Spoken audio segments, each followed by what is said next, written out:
күн баршаңызға ұлыстың ұлы күні Наурыз құтты болсын. Біздің Наурыз көжеміз ұлттық тағам болып саналған. Келер жылы молшылықтың жоралғысы ретінде әрбір шаңырақта Наурыз келгенде осы Наурыз көжені дайындайды. Ал кеттік, бірге бастаймыз. Наурыз көже ұлыстың ұлы күні жасалатын қасиетті ас. Оған маш, ноқат, бидай, бұршақ сияқты 7 түрлі дән мен ақ қосылады. 7 саны қасиетті саналғандықтан Наурыз көжеге 7 түрлі дәм қосылады. Ол тоқшылық пен ырыстың белгісі.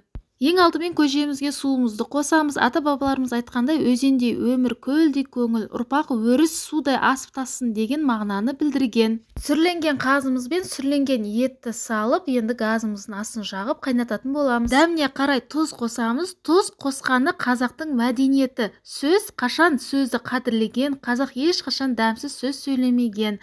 Осылай тұзымызды қосып, көпірігін жақсылап аламыз.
Береке әкелсін.